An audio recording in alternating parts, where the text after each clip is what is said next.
Hello વિદ્યાર્થી મિત્રો, આપ સૌનું આપણી આ યુટ્યુબ ચેનલ પર હાર્દિક સ્વાગત છે। આજે હું લઈને આવી છું ધોરણ 8 વિષય ગુજરાતી પાઠ 20 વાવી ઉજાગરાના સ્વાધ્યાયનું સંપૂર્ણ સોલ્યુશન। તો ચાલો આપણે આગળ વધીએ, પરંતુ તે પહેલાં જો તમે આપણી આ યુટ્યુબ ચેનલને લાઇક, શેર અને સબસ્ક્રાઈબ ન કરી તો જરૂરથી કરજો। પ્રશ્ન 1, તમે ક્યારેય સંધ્યા ખીલેલી જોઈ છે? સંધ્યાના રંગ કેવા હોય છે? હા, મેં સંધ્યા ખીલેલી જોઈ છે। સંધ્યાના રંગો સોનેરી, નારંગી, ગુલાબી અને જાંબલી હોય છે। આકાશમાં સૂર્યાસ્ત સમયે આ રંગો ફેલાય છે અને ખૂબ સુંદર લાગે છે, એટલે કે દેખાય છે। બીજું, તમારા ઘરનું આંગણું કે ફળિયું ક્યારે મહોરી ઉઠે છે? જવાબ, અમારા ઘરનું આંગણું વસંત ઋતુમાં મહોરી ઉઠે છે, ત્યારે ફૂલઝાડ પર રંગબેરંગી ફૂલો ખીલે છે, પક્ષીઓનો કલરવ સંભળાય છે। ત્રીજું, તમારા ગામનું પાદર કેવું છે તેના વિશે કહો। અમારા ગામનું પાદર હરિયાળું અને શાંત છે। પાદરમાં મોટા વડલા અને પીપળાના વૃક્ષો છે, જ્યાં વડીલો બેસે છે। એક નાનકડું મંદિર પણ છે। બાળકો રમવા આવે છે અને પશુઓને ચરાવવા આવે છે। પક્ષીઓના અવાજથી પાદર ગુંજતું રહે છે। ચોથું, ફાગણ મહિનામાં પ્રકૃતિમાં શો ફેરફાર જોવા મળે છે? જવાબ, ફાગણ મહિનામાં પ્રકૃતિમાં અનેક ફેરફારો જોવા મળે છે। વૃક્ષો પર નવા પાંદડા ફૂટે છે, આંબા પર મોર બેસે છે, પલાશના લાલ ફૂલો ખીલે છે, હવામાં ગરમી વધવા લાગે છે અને પતંગિયાઓ વધુ ઉડતા દેખાય છે। પ્રશ્ન 5, તમે દરિયા કિનારો જોયો છે, ત્યાં શું શું જોવા મળે છે? હા, મેં દરિયા કિનારો જોયો છે। ત્યાં મોટી મોટી લહેરો, સફેદ ફીણ, રેતાળ કિનારો, શંખલા, છીપલા, સુંદર સૂર્યાસ્ત, માછીમારની હોડીઓ, પક્ષીઓ અને સમુદ્રી જીવો જોવા મળે છે। દરિયા કિનારે ખારું પાણી અને ઠંડો પવન પણ અનુભવાય છે। પ્રશ્ન 6, વરસાદ કઈ કઈ રીતે વરસે છે કહો। વરસાદ અનેક રીતે વરસે છે। ઝરમર ઝરમર, અતિ ધીમો અને હળવો। બીજું મુશળધાર, ભારે અને જોરદાર। ત્રીજું ઝાપટું, અચાનક થોડો સમય માટે। અને ચોથું ધોધમાર, ઝરણા જેવો ધોધ બની જાય તેમ। પ્રશ્ન 7, સંધ્યા ટાણે શું શું જોવા મળે છે? જવાબ, સંધ્યા ટાણે સૂરજ આથમતો દેખાય, પક્ષીઓ પોતાના માળા તરફ પાછા ફરતા દેખાય, તારાઓ દેખાવા લાગે, આકાશમાં રંગો બદલાય, ગાયો પાછી ફરતી દેખાય ધુમાડા સાથે, રસોઈ બનતી દેખાય અને ઘરોમાં દીવા પ્રગટાવવામાં આવે છે। પ્રશ્ન 8, નદી, સરોવર અને દરિયામાં શું તફાવત છે? તો જોઈએ। નદી વહેતું મીઠું પાણી છે। બે કિનારા એક દિશામાં વહે છે। બે કિનારા હોય છે, એક દિશામાં પાણી વહે છે, પહાડ પરથી શરૂ થઈને સમુદ્રમાં ભળે છે। સરોવર માટે તો કે તે સ્થિર મીઠું પાણી છે અને ચારે બાજુથી જમીનથી ઘેરાયેલું છે અને મર્યાદિત વિસ્તાર છે અને બંધિયાર છે। ત્યારબાદ દરિયો તો કે તે ખારું પાણી છે, અત્યંત વિશાળ છે, મોટી લહેરો ધરાવે છે, વિશાળ જળચર પ્રાણી એટલે કે જીવસૃષ્ટિ ધરાવે છે અને અનેક કિનારાઓ છે। પ્રશ્ન 2, કાવ્યમાંથી પ્રાસવાળા શબ્દો શોધો અને બીજા બે વધુ શબ્દો ઉમેરો। તો જોઈએ, અહીંયા આપણે જોઈએ છે ઉદાહરણમાં કાવ્યમાં વપરાયેલા શબ્દો માળો અને ગાળો। તો તમારા શબ્દો શું થશે? ટાળો અને ફાળો। ત્યારબાદ બીજું, કાવ્યમાં વપરાયેલા શબ્દોમાં ગાન, તાન, મોર્યું અને ફોર્યું। તો બીજા શબ્દો કયા છે? માન, પાન, ખોયું અને જોયું। પ્રશ્ન 3, કાવ્યમાંથી સુંદરતા, પ્રકૃતિ અને લાગણીઓ સંબંધિત શબ્દોને શોધીને લખો। તો સુંદરતા માટે શણગારેલી, નવરંગી ગાન, પાદર એટલે કે મંજરી મહોર્યું અને ગામ ફાગણથી ફોર્યું। પ્રકૃતિ માટે અંધારી સાંજ, મખમલિયા વાયરે, પાદર અથવા ધોધમાર ચોમાસું, ગામ ફાગણીથી ફોર્યું। અને લાગણીઓ માટે જીવતરના ઝાડવાના પાંદડે, પગલામાં તાન, લાગણીએ કંસાર।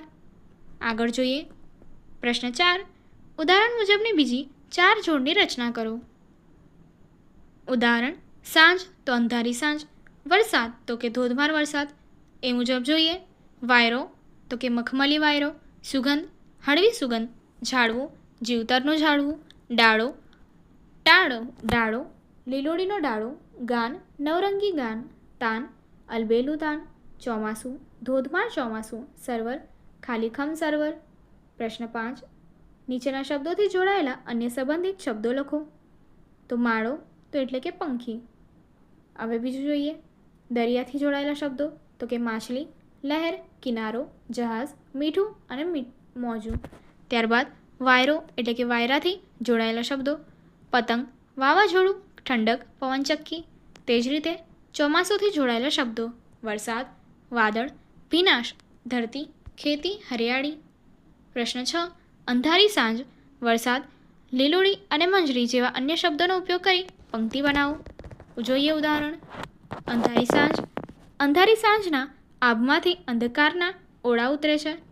વરસાદ. વરસાદની ધારા સાથે ધરતીનું તરસ્યું હૈયું ભીંજાય છે. બીજું છે લીલોડી. લીલોડી વાડીઓમાં મોરલાના ટવકા ગુંજે છે. ચોથું છે મંજરી. મંજરીના સુગંધિત ફૂલોએ મધમાખીઓને આમંત્રણ આપ્યું. પાંચમું કંસાર. કંસારના મીઠા સ્વાદમાં દાદીમાના આશીર્વાદ છલકાય છે. અને છઠ્ઠું છે પવન. પવનના સુસવાટામાં પાનખરના પાન નાચી ઉઠે છે. પ્રશ્ન 7. કાવ્ય પંક્તિમાં વપરાયેલા રેખાંકિત શબ્દોને સ્થાને કૌંસમાં આપેલા શબ્દોનો ઉપયોગ કરી નવી કાવ્ય પંક્તિ બનાવો. પહેલું. અંધારી સાંજનો વાવી ઉજાગરો બાર બાર ગાઉ મેં બાંધ્યો છે માળો. તો જોઈએ કાવ્ય પંક્તિ. અંધારી સંધ્યાનો વાવી ઉજાગરો બાર બાર ગાઉ મેં બાંધ્યો છે માળો. બીજું જોઈએ. ફૂલોમાં શણગારી મખમલિયા વાયરે તેર તેર ગાઉનો રાખ્યો છે ગાળો, એટલે કે પુષ્પોમાં. તો કાવ્ય પંક્તિ જોઈએ. પુષ્પોમાં શણગારી મખમલિયા વાયરે તેર તેર ગાઉનો રાખ્યો છે ગાળો. ત્રીજું. આંગણામાં ગેટલી હળવી સુગંધ જોઈ મહેક. તો જોઈએ. આંગણામાં ગેલતી હળવી મહેક જોઈ. અને ચોથું. પાદર થઈ મંજરીને મોર્યું લાખ લાખ શબ્દોમાં શ્વાસોના રંગ ભરી ગામ આખું ફાગણ શું ફોર્યું. પાદર થઈ મોરને મોર્યું લાખ લાખ શબ્દોમાં શ્વાસોના રંગ ભરી ગામ આખું ફાગણ શું ફોર્યું. ત્યારબાદ પાંચમું.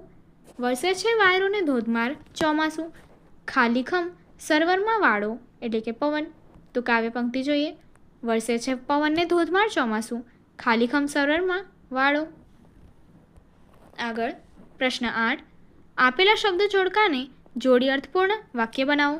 તો જોઈએ. અમાં આપ્યું છે અંધારી સાંજનો દરિયામાં છલકાયા છે, ફૂલોમાં શણગારી છે, વરસે છે વાયરો અને પગલામાં પ્રગટેલું.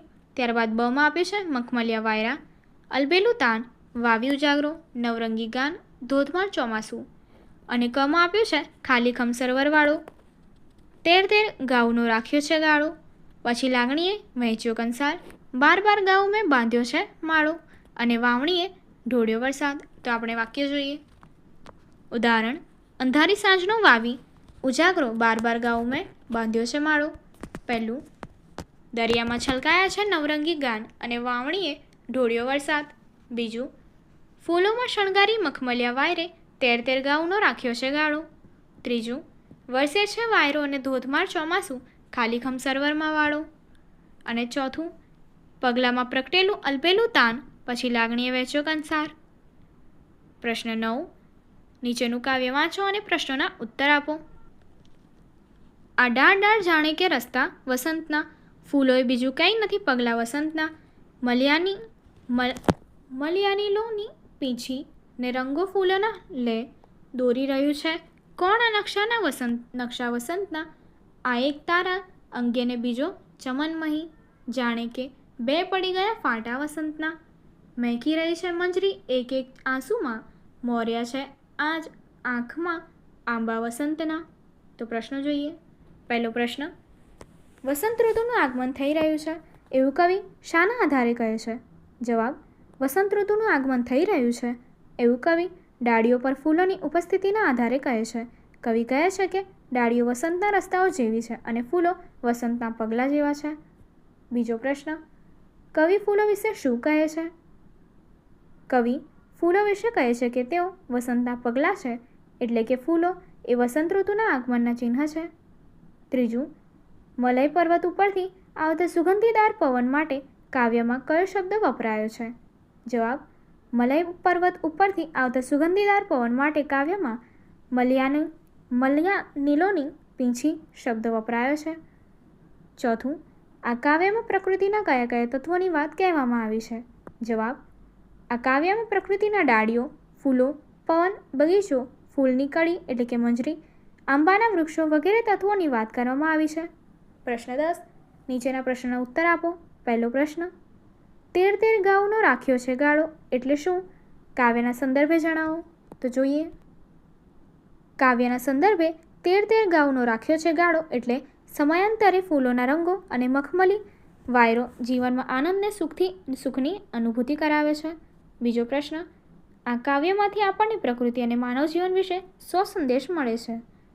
ઉત્તર, આ કાવ્યમાંથી આપણને પ્રકૃતિ અને માનવ જીવન વિશે એવો સંદેશ મળે છે કે બંને એકબીજા સાથે ગાઢ રીતે જોડાયેલા છે. કવિ દર્શાવે છે કે પ્રકૃતિના સૌંદર્ય અને માનવ જીવનનો આનંદ એક સિક્કાની બે બાજુ જેવા છે. જેમ પ્રકૃતિમાં ઋતુઓ બદલાય છે, પાન ખરે છે અને નવા અંકુર ફૂટે છે, તેમ માનવ જીવનમાં પણ સુખ દુઃખના તબક્કાઓ આવે છે. કવિ અંધારી સાંજમાં પણ ઉજાગરો એટલે કે આશા અને પ્રકાશ વાવવાની વાત કરે છે, જે આપણને શીખવે છે કે જીવનમાં મુશ્કેલીઓ વચ્ચે પણ આશાવાદી રહેવું જોઈએ. પ્રશ્ન 3, ગામ આખું ફાગણ શું ફોર્યું? પંક્તિનો ભાવાર્થ જણાવો. ગામ આખું ફાગણ શું ફોર્યું? પંક્તિનો ભાવાર્થ એ છે કે ગામ આખું વસંત ઋતુ ફાગણ મહિના જેવું ખીલી ઉઠ્યું છે. ફાગણ એટલે હોળી ધૂળેટીનો મહિનો, રંગોનો તહેવાર, આનંદનો તહેવાર. જેમ ફાગણમાં પ્રકૃતિના રંગોથી બધું રંગાઈ જાય છે, તેમ આખું ગામ આનંદ, ઉત્સાહ અને નવા ઉમંગથી છલકાઈ ઉઠ્યું છે. કવિએ લાખ લાખ શબ્દોમાં શ્વાસના રંગ ભરીને આખા ગામને ફાગણની જેમ ખીલવી દીધું છે. આ પંક્તિ આનંદ અને ઉત્સાહનું વાતાવરણ દર્શાવે છે. પ્રશ્ન 4, જીવતરના ઝાડવાને ફૂટ્યા છે પાન અને ફૂટી છે લીલુડી ડાળું. આ કાવ્ય પંક્તિ દ્વારા કવિ શું કહેવા માંગે છે? જવાબ, જીવતરના ઝાડવાને ફૂટ્યા છે પાન અને ફૂટી છે લીલુડી ડાળું. કાવ્ય પંક્તિ દ્વારા કવિ માનવ જીવનમાં આવતા નવા પરિવર્તનો અને વિકાસની વાત કરવા માંગે છે. જીવતરના ઝાડવા એટલે માનવ જીવન રૂપી વૃક્ષ. જેમ વૃક્ષને નવા પાન અને લીલી ડાળીઓ ફૂટે છે, તેમ જીવનમાં પણ નવી આશાઓ, નવા વિચારો અને નવી તકો આવે છે. કવિ આ પંક્તિ દ્વારા જીવનમાં આવતા નવા તબક્કાઓ, વિકાસ અને પુનર્જીવનની સુંદર વાત કરે છે. આ લીલુડી ડાળો અને પાંદડા આપણા જીવનમાં આવતી નવી તાજગી અને ઉમંગનું પ્રતીક છે. પ્રશ્ન 11, આપેલા ચિત્રને આધારે પ્રકૃતિની સુંદરતાનું વર્ણન કરો. તો ચાલો જોઈએ. આ ચિત્ર અહીંયા તમને આપી દેવામાં આવ્યું છે. આ ચિત્રમાં એક ખૂબ સરસ દેખાતું દ્રશ્ય છે. વચ્ચે એક મોટું ઝાડ છે, જેના પર ગુલાબી રંગના ફૂલો ખીલ્યા છે. આ ફૂલ સૂરજના સોનેરી પ્રકાશમાં ખૂબ સુંદર લાગે છે. ઝાડની આજુબાજુ પતંગિયાઓ ઉડી રહ્યા છે. પાછળના ભાગમાં લીલાછમ પહાડો અને ખીણો દેખાય છે. એક સ્વચ્છ અને શાંત પાણી સાથે નદી વહી રહી છે. આખું દ્રશ્ય સૂર્યાસ્તના સમયનું લાગે છે, કારણ કે આકાશમાં સોનેરી રંગ છે. આ ચિત્ર જોઈને આપણને એવું લાગે છે કે આપણે કોઈ પરીકથાના જગતમાં છીએ. ગુલાબી ફૂલોવાળું ઝાડ, લીલી ખીણ અને સોનેરી આકાશ સાથે મળીને એક શાંત અને સુંદર દ્રશ્ય બનાવે છે. એવું લાગે છે કે પ્રકૃતિ પોતાનો સૌથી સુંદર પોશાક પહેરીને બેઠી છે. આગળની એક્ટિવિટી જોવા માટે અહીં આપેલી એન્ડ સ્ક્રીન પર ક્લિક કરો. Thank you.